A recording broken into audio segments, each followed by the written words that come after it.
All right, so the next thing we're going to look at is the ground cover, or just some of these tiny plants, I should say, that are in here.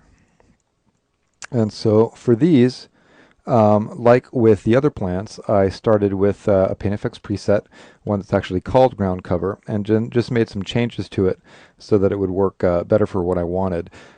Just at looking at reference pictures, a lot of times when you have, whether it's clovers or small plants on the ground that give you a, let's just say, ground cover, the main thing is that the leaves face the sun, and I want to be able to get it so that all of the leaves that are in here are for the most part angled, that way. And so to have a very, very short branch, and also where when I look at it, the leaves, as opposed to these plants where they are angled so that they continue to follow with the direction that the twig is moving, with the ground cover it's more of like a 90-degree angle. So if we jump over to Maya, so this is the scene where I made that. And so basically we can see to scale, I have my cube in here, my 6-foot tall person. So it's very, very small. And so obviously I just want to make sure it looks good when seen at this size. I'll probably see it in a render. And so as opposed to doing renders like this where I'm super close to it and start worrying about things that aren't going to be noticeable. So basically inside here we can see that what I have, as opposed to creating a single plant where I can then copy that, moving it around, something like ground cover to cover a large area, I have a couple choices. One, I can, make a couple of these little leaves and instance copy them with particles. But for my scene, I felt the easiest thing to do is really to just use PaintFX and paint them onto the geometry where I want it. So what we're seeing is basically, if I delete this guy, this is the actual PaintFX stroke that I created. And so it's something that is this small little bundle of leaves. We can see that they're facing the sun, and that their direction that they come off of the leaves, or off of the twigs rather, is not necessarily flowing with the leaf, but bending down at a much stronger angle. And you can see that most of them are facing the sky. So for that, by having a stroke that I've created, so let's go and get rid of the geometry and that other stroke, and let's grab this guy and make it visible. Here's the PaintFX stroke, and so once I have this created, like with any of the plants I've made, I can obviously then go to the PaintFX tool and paint it into the scene. So meaning that I can go under rendering to the PaintFX tool, and then once I'm in the PaintFX tool, I can select a stroke that I've created and say, get settings from selected stroke. And so now we'll see that when I paint, I get my custom PaintFX stroke. So I can go and paint it into my scene however I need. And there we go. So as far as creating this preset, or rather modifying this preset, this is from the stroke ground preset. So while I could go and rename my strokes to my own custom name for what this is, it's nice to leave it with the default name so I kind of know what my start point was. But anyway, so let's go and take this guy and move it to the side a little bit, and let's look at what the stroke ground cover preset looks like by default. So I'm going to go to Visor. And then sometimes Visor does this wonky thing, so I have to open it up in a separate window. And then once it's opened up in a separate window, then I can go and put it in here. And now it'll act normal. So I'm going to go to Plants Mesh and make this a little bit bigger. And under Plants Mesh, you'll see that there is ground cover. And there's two of them, ground cover bright, ground and regular ground cover. So I started with this guy. So if I select it and I draw on the scene, we can see first off that it's really, really tiny. So I'm going to just hit undo. And let's just go to the template brush settings, the settings for the brush I'm currently using, and increase the scale. Okay, so that scale works pretty well. So this is what the ground cover preset looks like by default. So I'm just going to drag, just a little bit of it in here. So that's fine. So you can see the changes that I made are relatively small. It's, primarily a change to the width of the branches, a little bit of angle, and then obviously the shape of the leaves. So by default, you can see on that stroke that they're shaped where they have a little bit of curl, and the width changes. And so since I'm going to be using a texture, I want them to be square. So that's the first thing I knew that I definitely was going to want to do, is use my own texture for those leaves. And so therefore, as we know now, it's just a matter of going in and having the length and the base width and the tip width all be the same value. So I put the tip width the same value as the base width. And then let's say I go in here and let's turn off the curl. Let's get the curl to just be 0.5, which basically turns it off. Then in here I can see now they're basically squares. So now they obviously have a lot of divisions or segments. So I'm just going to lower the segments down to something that makes a little bit more sense, because if I know they're going to be seen real small, there's no reason to have a high number of segments. So with these now, the first thing I need to do when I look at the stroke is I can see or check leaf face sun. And I can see that leaf face sun is actually at a value of 1. But the thing is that they're still angled up quite a bit. And so in order to actually get them to be facing the sun, I needed to go in and make some changes to the leaf angle. And so basically by going inside here to the leaf angle, instead of having them be emitted from the, and also we want to see are there branches and twigs in here, we can see there's no twigs, just branches. So twigs is off. And so as they emit off the branches, and I go down to the leaves, I can see leaf start is at 1, meaning that they start or emit off the end of the branch. And so that's what I want. But by default, they're going to then want to be emitted with the same direction that the branch is pointing. And so since a lot of these branches are pointing up, then they're going to be, even with leaf face sun on, they're going to be forced to have a certain level of directionality to that. So I can then go and add some bend in here, and as I add bend, I can see, well, they are kind of facing the sun, but not as dramatically facing the sky as I want them to be. And so that's why, let me just go and lower this bend down a little bit. Using the leaf angle was then helpful to control, or rather leaf 1 angle, their angle. So again, leaf 1 and leaf 2, leaf 1 we can see is at the end of the branch, and leaf 2 would be at the beginning of the branch, but since we don't have any emitting off the beginning of the branch, that's not doing anything. So I'm just going to go and adjust that angle, and if I put it to about 90 degrees, then we can see that they're emitting off each branch. Here's a branch at a 90-degree angle. And then as I modify that, I can see, well, my bend is now the inverse of what I want. So I'm going to go to leaf bend and get them to bend the other way. And then obviously I could use a little bit of leaf stiffness to further get them to be affected by forces. So let's say gravity. And that's, pretty much the main change that I needed to do inside here. So if I look in and look around, let's go down to forces. I can see that there is, of course, a little bit of gravity, as we can see. So I could go in and play with that. Random, I could go and introduce a little bit of rand inside here. And then if I feel like I want more variation in the length of these branches, remember that the length of branches is not inside the branches folder. So remember, there's nothing in here that says length. So it's going to be underneath your tube creation settings, where you'll have the min and max length. So since with this stroke, you'll notice that we have more than one trunk, right? So meaning that we have all these independent trunks or plants, we could say. And so for each one, they could each have a different length value. That's what length min and max is going to do.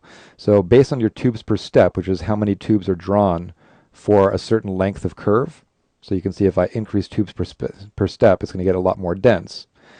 And then with these different start tubes that are created, what's the range of how long they can be?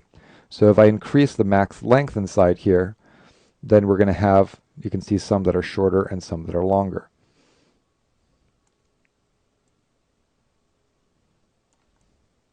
So there I can see I have a very short one, while some are a bit longer. So it just helps me create a little bit more variation inside there. So I'm just going to go and mess around with it a little bit. So to brand. I can also remember, importantly, under brush profile, you have brush width, which is how much they vary away or move away from the curve that created them. And so for this, it's nice to have a little bit of width to that.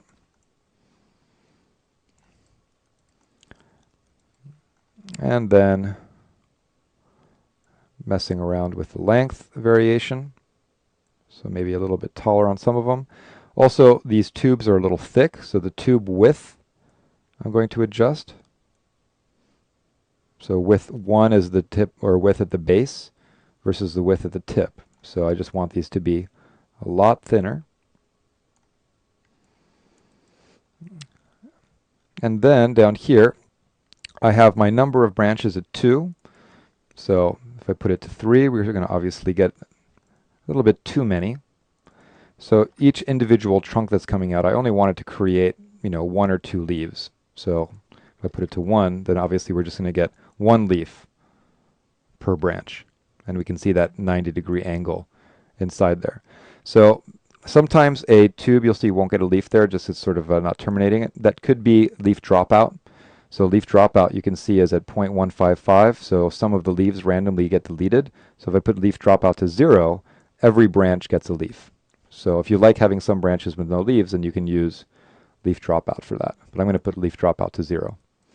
So this is just with no branching at all, which actually would work pretty well inside here, or maybe just 2 branches instead of 1, just to add a little bit more in there. So that's pretty much it. If I go in and I want them to, for these branches, be able to take a look at the angle that they emit off the ground from, remember that there's a lot of stuff in here, so let me close everything up just so you know where I'm at. Okay, so when you just open the tubes folder, under creation for the start tubes, remember that you have your tube direction. And you can see that I have the minimum and max are set. So if I lower the min value, you can see that some of them can be angled pretty low to the ground, while the maximum angle could be 1. And then the azimuth min and max on this preset is negative 0.1 to 0.1.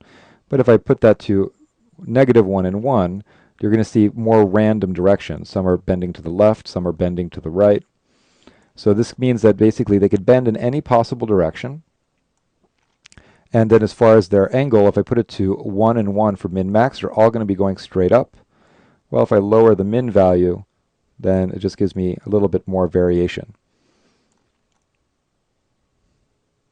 inside there. So some are to the left and some are to the right, because we have a range of the elevation min and max for these tubes. So it's important to remember is that these attributes, when you have a lot of tubes, meaning I have about 6 or 7 start tubes inside here, this gives me a range to randomize the behavior of each of those tubes. So now I've created something that's kind of like a decent ground cover, similar to the one that I created over here. So they're mostly angled towards the sky by giving that 90-degree growth pattern. And if we go back to our leaves, then that's, I think, pretty much all I would really want to change in here. Just looking around. Stiffness, I can see some of these are a little straight, so I could go in here and modify that a little bit and maybe just manually add a little bit of bend to make sure that they're all bent. And cool. So that's pretty much making ground cover. So the big thing in here is just putting that angle to 90 degrees and making sure that your azimuth is negative 1 to 1 and your elevation maxes out at 1, but the minimum value is a little bit lower. So now that I've created this one, then if we focus on that, so let's go and hide the one that I created before. So now what I want to do is obviously cover an area. And so I'll just go back to the Paint Effects tool because I want to test this out. So Paint Effects tool, grab that one that I've just created, get settings from selected stroke, and then I can go in and draw some of this in here.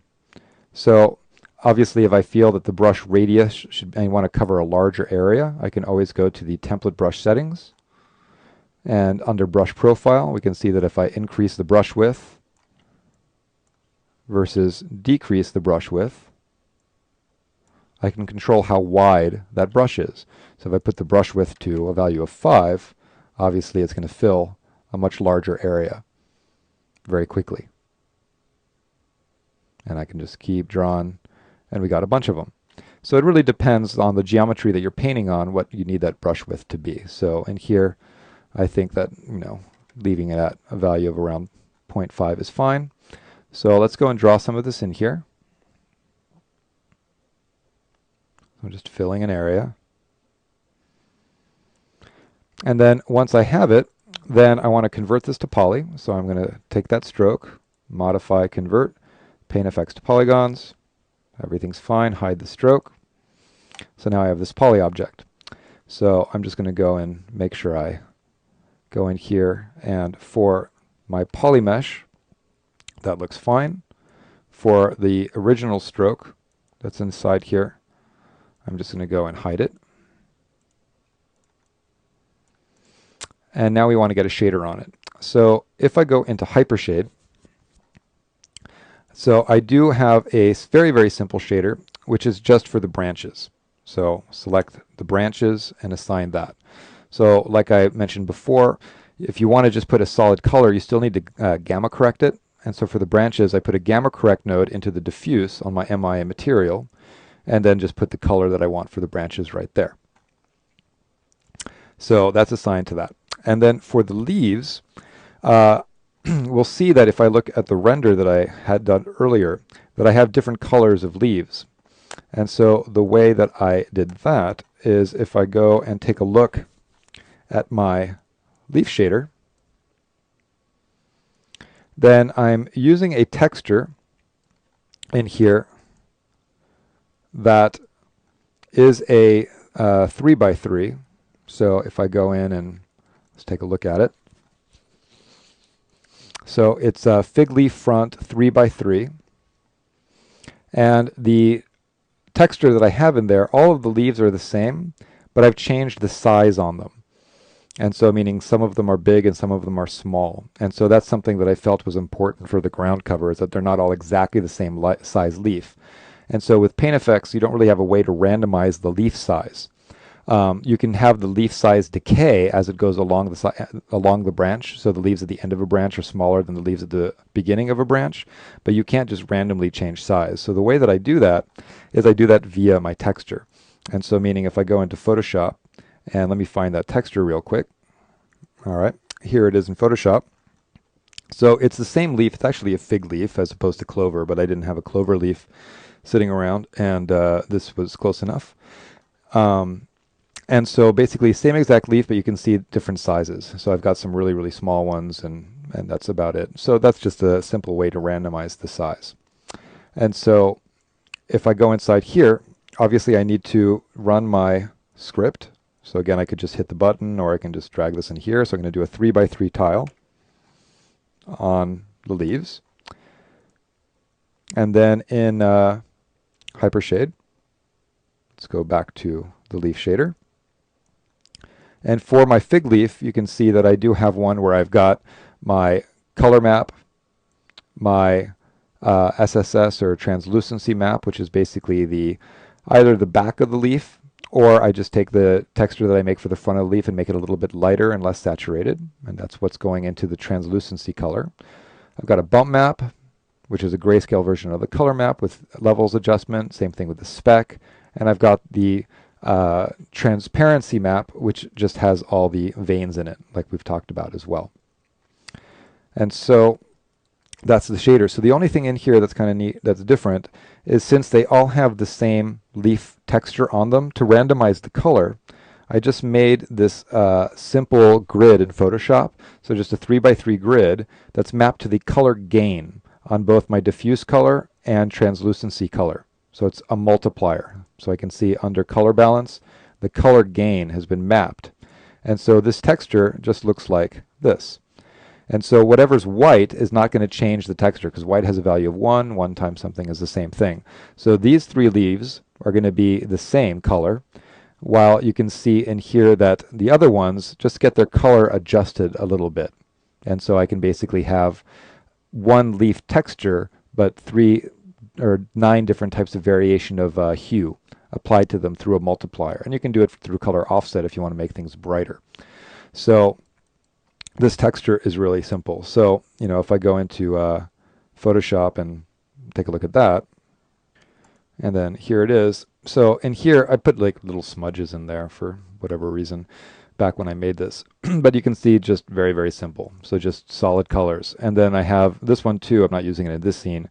That just gives me the yellowish variation, while this makes some of the leaves more green. Because obviously if I multiply this greenish color by a greenish color, it's just going to get more saturated. So, but that's not the one that I'm using. I'm just using this one. So it just adjusts the yellow tint on the leaves as a multiplier. So that gets assigned. And then I have to remember to assign, I still have the paint effect stroke visible, so let's hide that. Display, hide selection. Okay, so we have just the geometry. So I assign the texture to the branches, assign the texture to the leaves, and let's take a look at what this looks like from a distance, so it's more in context of how it might be seen.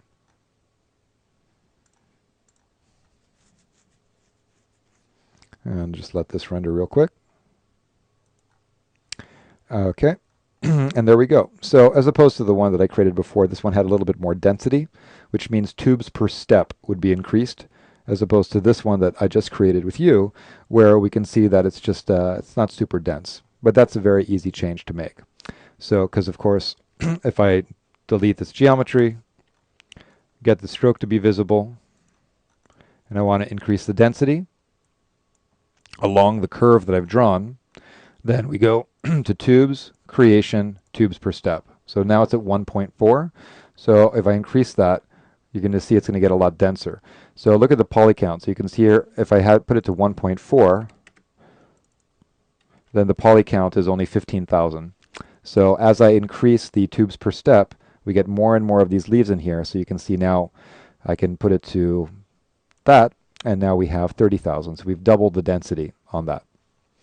And so modify, convert, paint effects to polygons, and let me just hide the stroke. And then same thing, I got to grab my leaves, I got to apply my script, and then real quick, assign, because that's that, delete unused, so I can delete the ones that Maya made, and then do another render, and we'll see that the density has changed. So all pretty straightforward stuff for this. And so in the scene file of the forest path, this, like I mentioned, I just manually drew onto the path geometry, just like I just did on the ground plane. So here you can see just the increased density on that ground cover. And again, going into Photoshop, and let's close these out. What we're talking about is these guys down here. So sometimes when you make plants and paint effects, when you look at them by themselves, they might look okay, but not amazing. But, once you put them in the context of a big scene like this, nobody's going to stare at them. So, often if I'm trying to do something real quick, just trying to get it to look decent. And then once I get it into my scene, I can tune things to try and make it work a little bit better. Don't want to waste too much time trying to have every single asset be perfect, because it might not be noticeable. These little clovers that are in here, like I mentioned earlier, I also drew on the tree in there. So not that that necessarily makes a lot of sense, and could have made a different kind of brush, but it kind of added a little bit of something to the edge there with the light that it's getting, which I thought was kind of cool. All right, so that's pretty much it for the clover ground cover that I have in there. And so real simple and awesome that I can just go Paint Effects tool and grab a stroke that I made and get settings and then just drag this inside here. So filling the ground in my scene with a bunch of this is very easy. So now if I had a big flat surface like this and I'm just trying to fill the whole thing with it, I wouldn't necessarily care or choose to do it the way I'm doing it right now, just because it's kind of a waste of polygons and it's not efficient because I have to sit and draw. So what's more efficient or useful is when I really need like specific shapes, you know, of how this emits off, or there's specific areas like along the edge of the path that I want this, where I'm going to want to paint it in.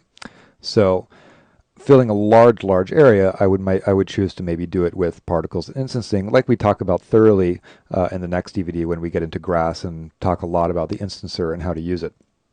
So, but for this scenario, for my path, I was happy just going in and manually drawing it. It was the most efficient way to approach it for that scene. So, but in here, now that I've got all of these, then obviously it's a whole bunch of strokes, and all of these can be converted to polys, assign the shader, and you get the idea. So that's pretty much it for the ground cover. And so the next thing we're going to want to talk about a little bit is ferns. I don't have a lot of ferns in the scene. You'll see I have one there and I have one there, but we should talk about how to make ferns, just because it's a little bit more involved than the other plants that we've done. So let's move on to talk about ferns.